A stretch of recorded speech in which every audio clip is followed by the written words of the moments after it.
नेपाल दर्पणमा साथी मदन पौड्यालसँगै अर्जुन पोखरेलको नमस्कार।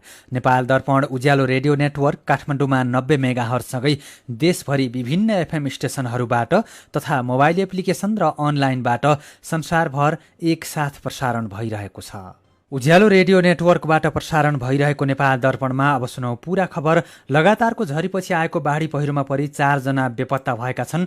नवलपरासीमा पहिरोमा परि 3 जना र रूपन्देहीमा नदीमा 1 जना गरी 4 जना बेपत्ता भएका हुन्। दाङमा नदीले बगाएका 1 जनाको भने शव भेटिएको छ। नवलपरासी, बर्दघाट, सुस्तापुर व नवलपुरको हुप्सेकोटमा पहिरोमा परि बेपत्ता भएका 3 जना अझै भेटिएका छैनन्। होप्सेकोट गाउँपालिका 4 माथिल्लो 4 घरेका एकै परिवारका 3 जना बेपत्ता भएका हुन्। हर्कबहादुर पुलामीकी श्रीमती धनमाया पुलामी, नातिनीहरू भूमिसार पुलामी र देवमाया पुलामी बेपत्ता भएको होप्सेकोट गाउँपालिका 4 का वडा अध्यक्ष रोशन थापाले जानकारी दिनुभयो। घाइते भएका हर्कबहादुर पुलामीको अवस्था गम्भीर छ।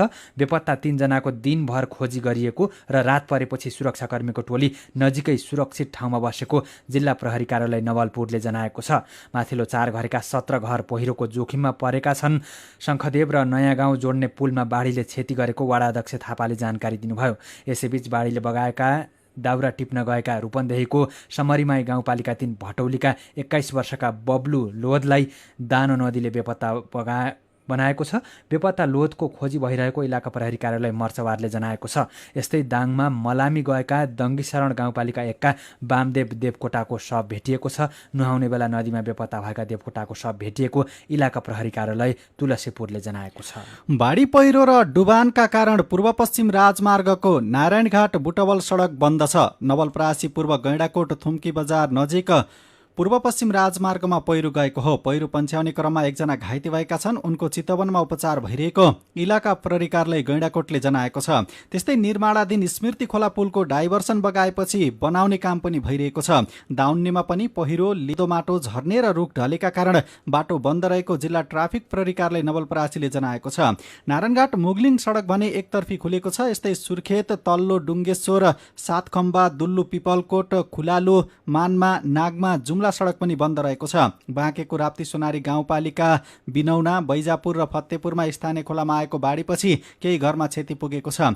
नेपालगञ्जका विभिन्न ठाउँमा डुबान भएको छ। यस्तै लमजुङको बेसीशहर नगरपालिका 1 देउराली डाँडामा पहिरो गएपछि बेसीशहर जाने सडक बन्द छ। सडक खुलाउन दिनभरि पहल गरिएको जिल्ला प्रहरी कार्यालय लमजुङका प्रहरी निरीक्षक एवं सूचना अधिकारी जगदीश रेग्मीले जानकारी दिनुभयो। नयाँ ट्र्याक खोल्ने काम भइरहेको पनि उहाँले बताउनुभयो।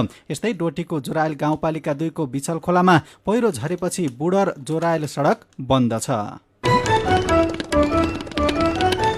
देशका धेरै ठाउँमा पानी परिरहेको छ। कर्णाली प्रदेश र सुदूरपश्चिम प्रदेशको पहाडी क्षेत्र बाहेक अरू ठाउँमा लगातार पानी परिरहेको जल तथा मौसम पूर्वानुमान महाशाखाले जनाएको छ। लुम्बिनी, गण्डकी र बागमती प्रदेशमा तुलनात्मक रूपमा बढी पानी परेको छ। बागमतीको चितवन र सिन्धुलीमा धेरै पानी परेको छ। लगातारको झरी भोलिदेखि केही कम हुने महाशाखाले जनाएको छ। पूर्वी भागबाट मौसम क्रमिक रूपमा सुधार हुँदै जाने सम्भावना रहेको मौसमविद मिन कुमार अर्यालले बताउनुभयो। केपी शर्मा ओली नेतृत्वको सरकारका पालामा संवैधानिक परिषदले विभिन्न संवैधानिक निकायमा गरेको नियुक्ति विरुद्ध परेको रिटको सुनवाईमा प्रधान न्यायाधीश चोलेन्द्र शमशेर जवरा सहभागी नहुनु हुने भएको छ। रिट निवेदक ओम प्रकाश अर्याल, दिनेश त्रिपाठीले प्रधान न्यायाधीश नै सहभागी रहेको संवैधानिक परिषदले संवैधानिक निकायहरूमा नियुक्त गरेको र सुनवाईमा स्वार्थ बाजिन सक्ने भन्दै आपत्ति जनाएपछि राणा पहिलो र अन्तिम सुनवाईमा सहभागी नहुनु हुने भएको हो। प्रधान न्यायाधीश राणा अनुपस्थित हुने भएपछि उहाँको स्थानमा वरिष्ठतम न्यायाधीश दीपक कुमार कार्कीको नेतृत्वमा गठन हुने इजलासले मुद्दाको सुनवाई गर्नेछ। गएको वर्षको मङ्सिर 30 गते केपी शर्मा ओली नेतृत्वको सरकारले संवैधानिक परिषद सम्बन्धी अध्यादेश ल्याएर सभामुख र प्रमुख प्रतिपक्षी दलका नेता बाहेक नै विभिन्न संवैधानिक निकायमा नियुक्ति गरेको थियो। तर संविधानसँग बाजिने गरी सरकारले अध्यादेश ल्याएर नियुक्ति गरेको भन्दै अधिवक्ता त्रिपाठी र ओम प्रकाश अर्यालले नियुक्ति खारेजीको माग गरेर सर्वोच्चमा रिट दर्ता गराउनु भएको थियो। यो रिट संवैधानिक इजलासमा सुनवाई गर्ने सर्वोच्चले निर्णय गरेको थियो। माधव कुमार नेपाल नेतृत्वको नेपाल कम्युनिस्ट पार्टी एकीकृत समाजवादीले 5 जना नेतालाई स्थायी कमिटिको काम गर्ने जिम्मेवारी दिएको छ। आज बसेको पार्टीका शीर्ष नेताहरूको बैठकले अध्यक्ष माधव कुमार नेपाल, वरिष्ठ नेता झलनाथ खनाल तथा नेताहरू बेदुराम भुषाल, मुकुन्द नेउपाने र प्रमेश हमाललाई स्थायी कमिटी सदस्यका रूपमा काम गर्ने जिम्मेवारी तोकेको नेता जगन्नाथ खतिवटाले जानकारी दिनुभयो। आजको बैठकले सरकारमा सहभागिताका लागि तयारी थाल्ने र प्रधानमन्त्री शेरबहादुर देउवासँग छलफल गर्ने पनि निर्णय गरेको छ। नवगठित लोकतान्त्रिक समाजवादी पार्टीका अध्यक्ष महन्त ठाकुरले सरकारमा जाने बारेमा अहिले कुनै निर्णय नभएको बताउनु भएको छ। बबरमहलमा आफ्नै पार्टीको केन्द्रीय कार्यालयमा प्रवेश गर्ने कार्यक्रममा ठाकुरले सरकारमा जाने विषयमा प्रधानमन्त्री शेरबहादुर देउवासँग कुनै पनि छलफल नभएको र उहाँले पनि आफ्नो पार्टीसँग कुनै छलफल नगरेको बताउनु भएको हो। हामीलाई चाहिँ बोलाउनुहुन्छ, सोध्नुहुन्छ अनि हामी त्यसपछि आफ्नो कुरा राख्छौँ। जाने नजाने कुरा त मैले भनिसकेँ नि। हाम्रो पार्टी हामी कतिचोटि भेटिसकेका छौँ, सामूहिक रूपमा नि भेटिएका छौँ र अलग अलग पनि भेटेका छौँ। हामी या शेरबहादुरजीले सोध्नुहुन्छ भने हामी यो विषयमा कुरा गर्छौँ। यसैबीच जनता समाजवादी पार्टीका अध्यक्ष उपेन्द्र यादवले जसपा विभाजन नभई शुद्धिकरण भएको बताउनु भएको छ। पार्टीले जनकपुर धाममा गरेको कार्यक्रममा अध्यक्ष यादवले केही व्यक्तिले पार्टी छाड्दैमा विभाजन भएको भन्न नमिल्ने दावी गर्नुभयो। अध्यक्ष यादवले आन्दोलनबाट प्राप्त उपलब्धिलाई समाप्त पार्दै देशमा प्रतिगमन ल्याउने केपी शर्मा ओलीलाई साथ दिने महन्त ठाकुर पक्षबाट संविधानको रक्षा र मधेसको अधिकार कहिल्यै प्राप्त नहुने दावी गर्नुभयो। कांग्रेसका वरिष्ठ नेता रामचन्द्र पौडेल समूहले पार्टीको क्रियाशील सदस्यता बारेको बाँकी विवाद तत्काल टुङ्गो लगाउन दबाब दिने भएको छ। आज बिहान नेता प्रकाशमान सिंहको निवास चाक्सीबारीमा बसेको पौडेल पक्षका नेताहरूको बैठकले सभापति शेरबहादुर देउवासँग भेट गरी क्रियाशील सदस्यता सम्बन्धी बाँकी विवाद तत्काल टुङ्गो लगाउने र महाधिवेशनको प्रक्रिया छिटो सुरु गर्न दबाब दिने निर्णय गरेको डाक्टर मिनेन्द्र रिजालले जानकारी दिनुभयो। कांग्रेसको महाधिवेशन वैधानिक ढंगले आगामी मङ्सिर 9 देखि 13 गतेसम्म सम्पन्न गर्न भदौ 18 गते देशभरको ओडा अधिवेशन गर्नुपर्ने हुन्छ। यसैबीच नेपाली कांग्रेसका उपसभापति विमलेन्द्र निधिले कसैलाई असक्षम घोषित गर्नका लागि सभापतिको उम्मेद्वार बन्न नखोजेको बताउनु भएको छ। सभापति पदका लागि उम्मेदवारी घोषणा गरेका उपसभापति निधिले आज नयाँ बानेश्वरमा सम्पर्क कार्यालयको उद्घाटन गर्दै आफू कसैलाई रिटायर्ड गराउनका लागि सभापतिको उम्मेद्वार नभएको उल्लेख गर्नुभयो। म कसैलाई पराजित गर्न, कसैलाई अक्षम घोषित गर्न, कसैलाई रिटायर गर्नको लागि सभापतिको उम्मेदवार हुन खोजेको होइन। म नेपाली कांग्रेसलाई मजबुत बनाउन, नेपाली कांग्रेसको रुखछापलाई मतदाता र जनतासँग जोड्न, नेपाली जनताबाट मतदातामा फैलाउनको लागि म सभापति पदमा उम्मेदवारी दिने तयारी गर्दैछु।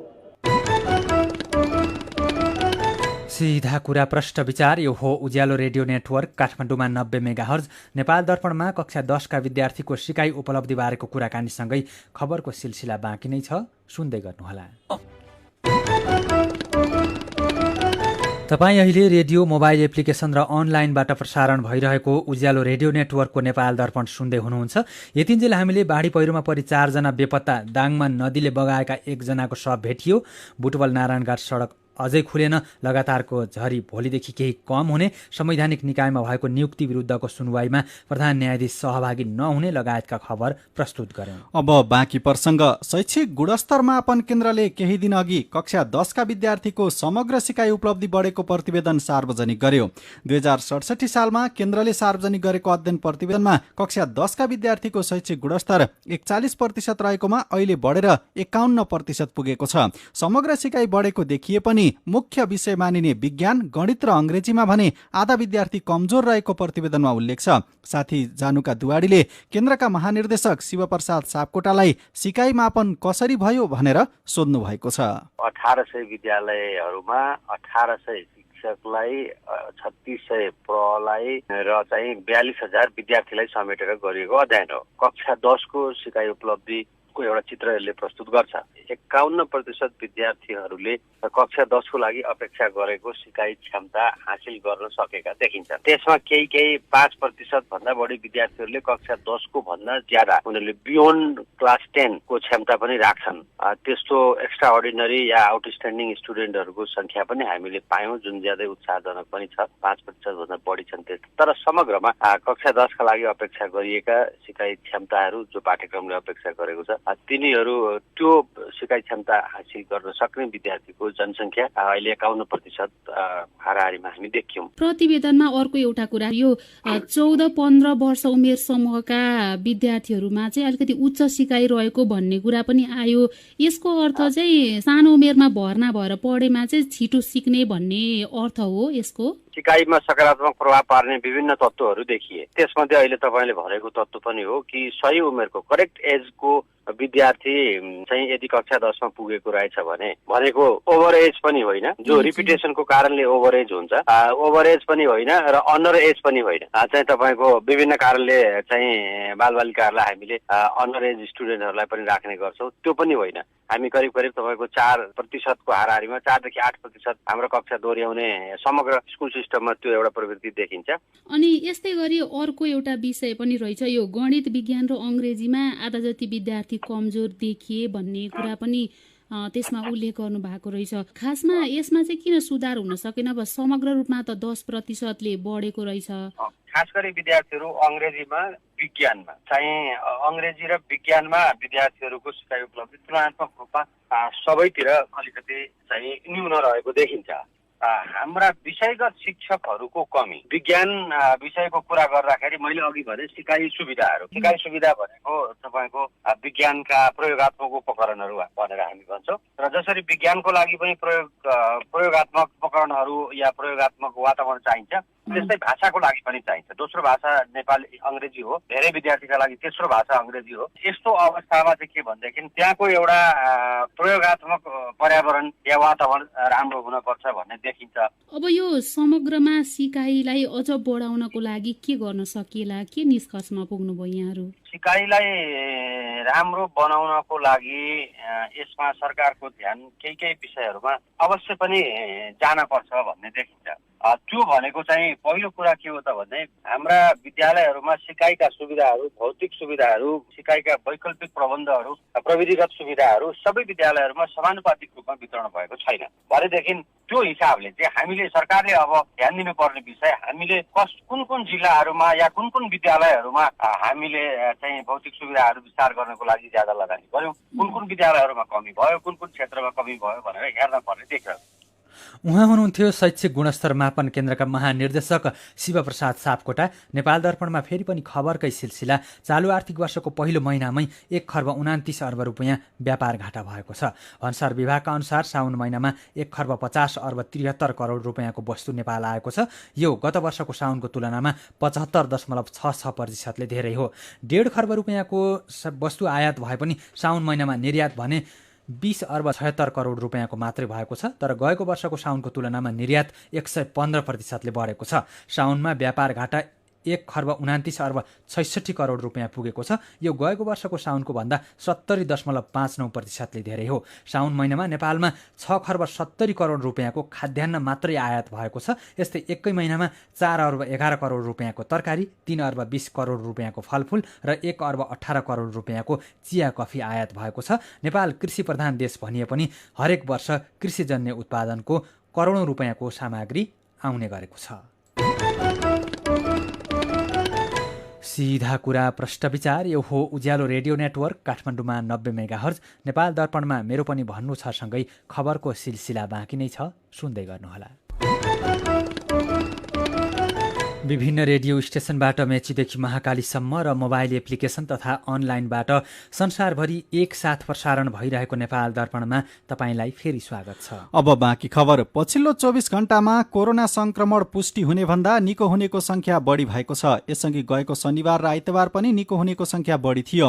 पछिल्लो 24 घण्टामा 2337 जनामा उनीहरू कोरोना संक्रमण मुक्त भएका छन्। यो सँगै निको हुनेको संख्या 7,08,230 पुगेको स्वास्थ्य तथा जनसङ्ख्या मन्त्रालयले जनाएको छ। पछिल्लो 24 घण्टामा 2065 जनामा कोरोना संक्रमण पुष्टि भएको छ। पीसीआर र एन्टिजेन गरी 13,117 जनाको नमुना परीक्षण गर्दा 2065 जनामा संक्रमण देखिएको हो। यो सँगै संक्रमण पुष्टि हुनेको संख्या 8,38,948 पुगेको छ। कोरोना संक्रमणका कारण थप 25 जनाले ज्यान गुमाएसँगै ज्यान गुमाउनेको संख्या 10,663 पुगेको छ। नेपालमा 37,579 जना सक्रिय संक्रमित रहेका छन्। 662 जनाको आइसियु र 171 जनाको भेन्टिलेटरमा उपचार भइरहेको छ। यसैबीच काठमाडौँमा आजदेखि कोरोना विरुद्धको भेरोसेल खोपको दोस्रो मात्रा लगाउन थालिएको छ। सुदूरपश्चिमको मुख्य पर्व गौरा आजदेखि सुरु भएको छ। गौरा पर्वमा खास गरेर विवाहित महिलाले व्रत बसेर शिव र पार्वतीको उपासना गर्ने गर्दछन्। पूर्व मन्त्री मोहम्मद अफ्ताब आलमको मुद्दाको पेशी सरेको छ। आजका लागि तोकिएको पेशी 15 दिन पछि सरेको हो। मकवानपुरको भीमफेदीमा ट्रक दुर्घटना हुँदा 1 जनाको ज्यान गएको छ। 2 जना घाइते भएका छन्। राप्ती खोलामा ट्रक खस्दा सिन्धुलीका 28 वर्षका भोजराज बस्नेतको ज्यान गएको हो। डोटीको पूर्वी चौकी गाउँपालिका 2 बगलेकका नागरिकले धुवाँरहित चुलो पाएका छन्। साइन नेपाल गैर सरकारी संस्थाले 472 परिवारलाई धुवाँरहित फलामे चुलो वितरण गरेपछि नागरिकले खाना पकाउँदा आउने धुवाँबाट मुक्ति पाएका छन्। मेरो पनि भन्नु छ।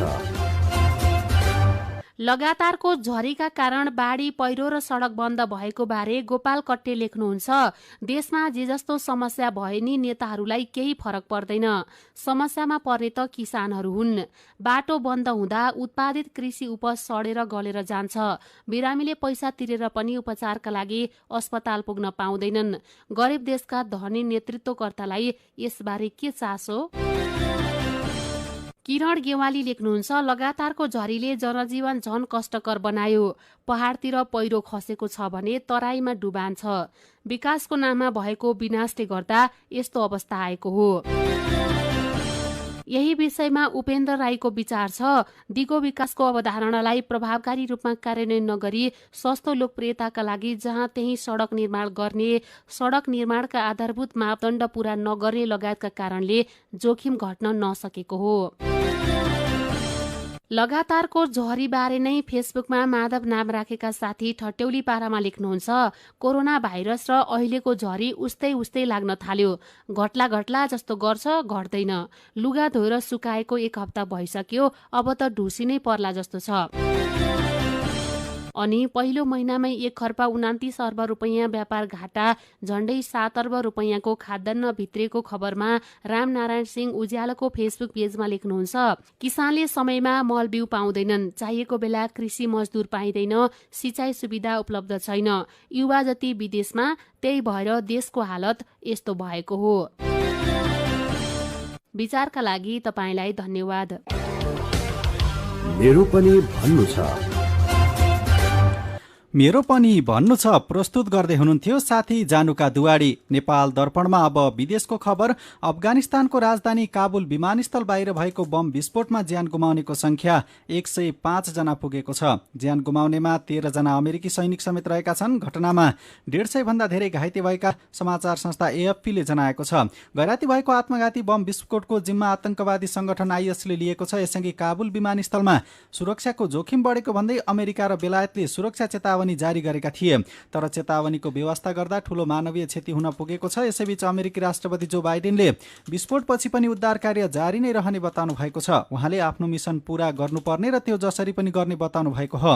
राष्ट्रपति बाइडेनले विस्फोटमा संलग्नलाई कारबाही समेत हुने दावी गर्नुभएको छ। बम विस्फोटपछि पनि देश छाड्न चाहने हजारौं मानिस विमानस्थल बाहिर जम्मा भएका छन्। यसैबीच संयुक्त राष्ट्रसङ्घले सन् 2021 को अन्त्यसम्ममा थप 5 लाख भन्दा धेरै अफगानी नागरिकलाई विदेशमा शरणार्थीका रूपमा व्यवस्थापन गर्न तयारी गरिएको जनाएको छ। राष्ट्रसङ्घ शरणार्थी मामिला हेर्ने निकायकी उप उच्चायुक्त केली केलेमेट्सले 5 लाख नयाँ शरणार्थीहरूको व्यवस्थापनका लागि तयारी गरेको र यो सुखद विषय भने नभएको बताउनु भएको छ। तालिबान समूहले अफगानिस्तान कब्जा गरेपछि कठोर शासनको डरले अफगानिस्तानका प्रमुख सहरबाट स्वदेशी र विदेशी बाहिरिने क्रम जारी छ।